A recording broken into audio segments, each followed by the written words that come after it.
नमस्कार श्रोता बंधु मु पुष्पसेन बराल आपण मानक मोर यूट्यूब चैनल को स्वागत करुछि। कहानी मंच तरफ गल्प जंगल राइजर कहानी नलितापाटिया घाटरू 6 कोस गले पड़े नांगमालर भीतर कनिका जंगल जे आड़क चाहब खाली दुर्गम हेंटाड़पण सूर्यंकर किरण मध्य ताहाकु सहजरे भेद करि पारे नाही।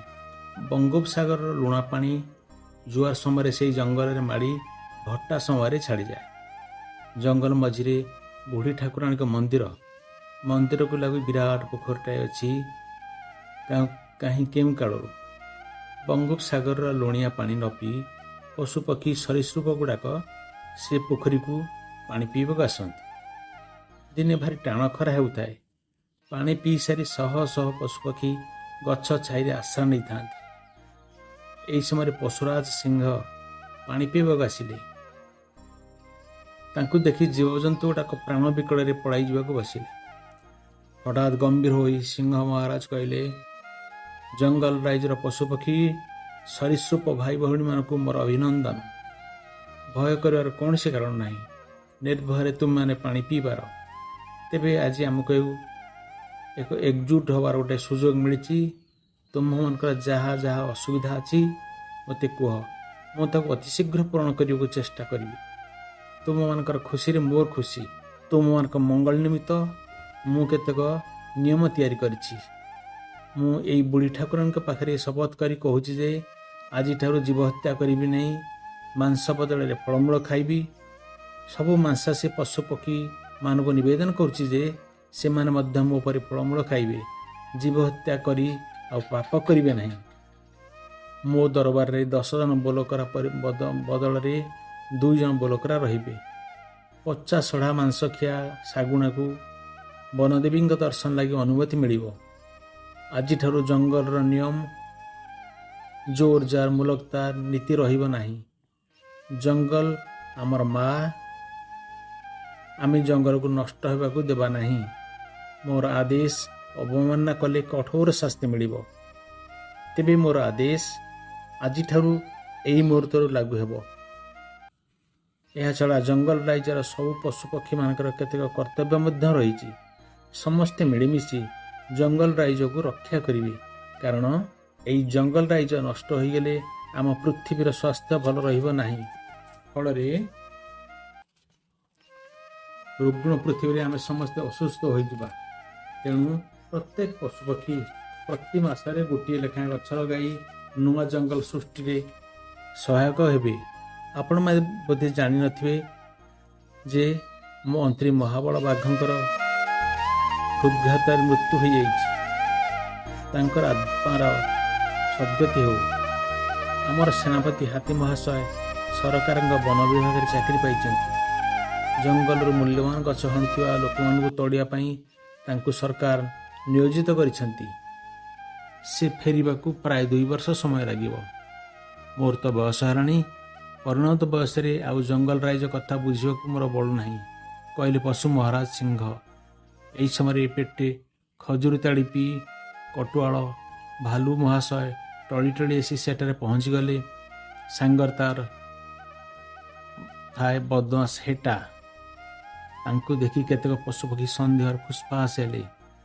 परशुराज सिंह गर्जन करी कहले, कटुआल महाशय, तुमे क्षमतार अपव्यवहार करी धड़ी चमार खजुर मद चोरी कर पीछ।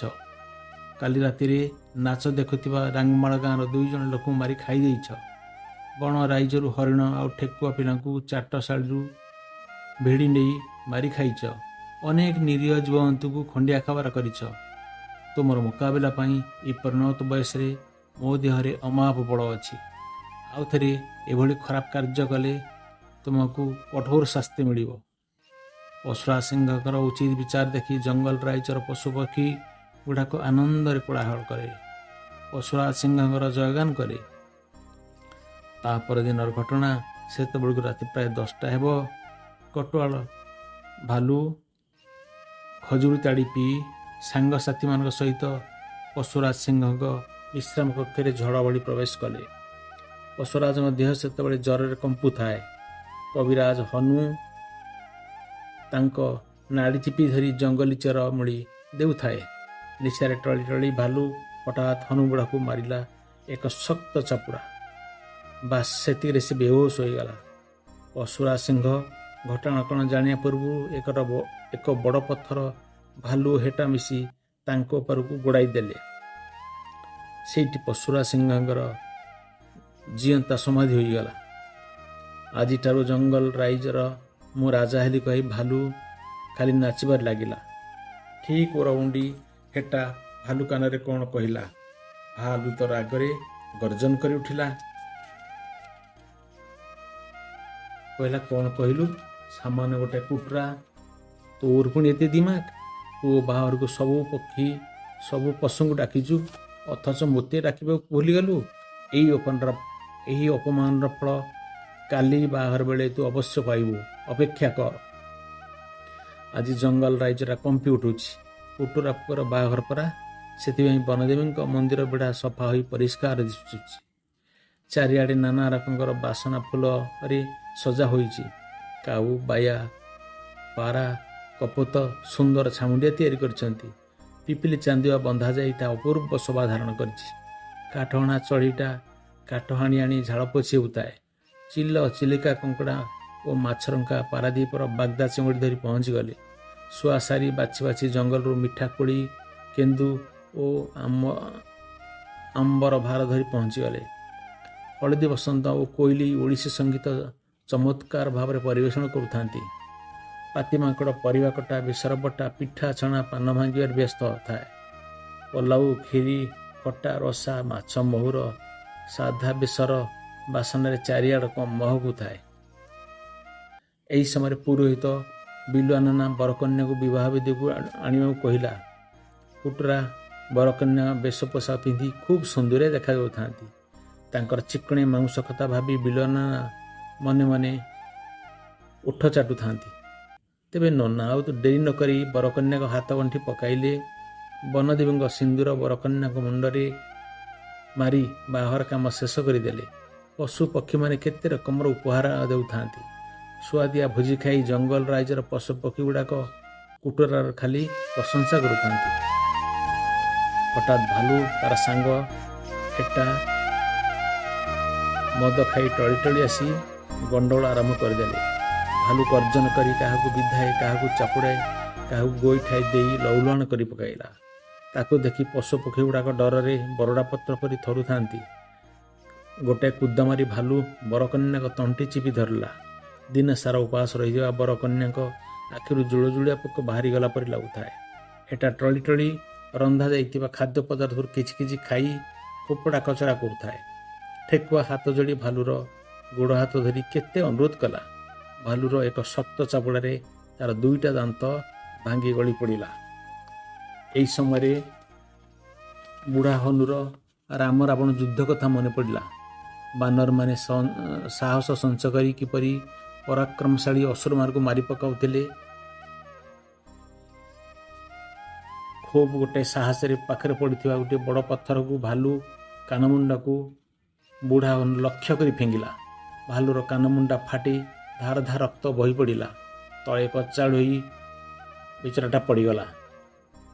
ପାତିମାଙ୍କଡ଼ ଲୁହା ଖଡ଼ିକା ଧରି ହେଟାର ଦୁଇଟି ଗୋଡ଼ ଭାଙ୍ଗି ଚୂନା କରିଦେଲା। ଅନ୍ୟ ପଶୁ ପକ୍ଷୀ ଗୁଡ଼ାକ ମିଳିତ ଆକ୍ରମଣରେ ହେଟା ଚାଖଣ୍ଡେ ଜିଭ ବାହାର କରି ମରିଗଲା। ବିରି ମାଳ ଦେଖି କୋଳଥ ଚେପା ହେଲା ପରି ବିଲୁଆ ନନା ମାଂସ ଖାଇବ ନାହିଁ ବୋଲି ପାଖରେ ପଡ଼ିଥିବା ଗୋଟାଏ ମହୁଲି ବୋତଲ ଧରି ଦୁଇଥର ଶପଥ କରି ପକାଇଲା। ପୁଣି ଅଧରୁ ବନ୍ଦ ଥିବା ବାହାରଟା ଜମିଗଲା। ଖୁସି ମନରେ ଜଙ୍ଗଲ ରାଇଜର ପଶୁପକ୍ଷୀ ଗୁଡ଼ାକ ଆନନ୍ଦରେ ଖାଲି ନାଚି ନାଚି ବରକନ୍ୟାକୁ ଆଶୀର୍ବାଦ କଲେ। ବୁଢ଼ା ହନୁକୁ ସମସ୍ତେ ଅନେକ ଅନେକ ପ୍ରଶଂସା କଲେ। ତା ବେକରେ ଫୁଲମାଳଟାଏ ପକାଇ ତାକୁ ସ୍ୱାଗତ କଲେ। ଧୀରେ ଧୀରେ ଭୋର ହୋଇ ଆସୁଥାଏ। ଖୁସି ମନରେ ଗୀତ ଗାଇ ଗାଇ ପଶୁପକ୍ଷୀ ଗୁଡ଼ାକ ପାନ ଚୋବାଇ ଚୋବାଇ ନିଜ ନିଜର ଘରକୁ ଫେରି ଆସୁଥାନ୍ତି। ବଳିଥିବା କିଛି ଖାଦ୍ୟ ପଦାର୍ଥ ଧରି ବିଲୁଆ ନନା ପଛକୁ ନ ଅନାଇ ଏକ ମୁହାଁ ହୋଇ ପାହାଡ଼ ତଳି ତାର ଘର ଆଡ଼କୁ ଦୌଡ଼ୁଥାଏ। ତାକୁ ଦେଖି ଠେକୁଆ ଛୁଆ କହିଲା, ଜେଜେ କୁଆଡ଼େ ଏତେ ଜୋରରେ ଧାଇଁଛ ମ? ବିଲୁଆ ନନା କହିଲା, ନାତି ତୁ ମୋତେ କିଛି କହନା। ବର୍ତ୍ତମାନ ଜଙ୍ଗଲ ରାଇଜର ଅବସ୍ଥା ଭଲ ନାହିଁ। ଆପେ ବଞ୍ଚିଲେ ବାପାର ନାଁ। ମୁଁ ଚାଲିଲି, କ'ଣ ଘଟିଛି ପଛରେ ସବୁ କହିବିରେ ନାତି ଟୋକା। ଯେ ପଳେଇବ ସେ ବଞ୍ଚିଯିବ। श्रोता बंधु जदि यही गल्पटी आपको भल लगी था तेज सेयार और लाइक और सब्सक्राइब करने के भूलिए ना। एतिक रही नमस्कार।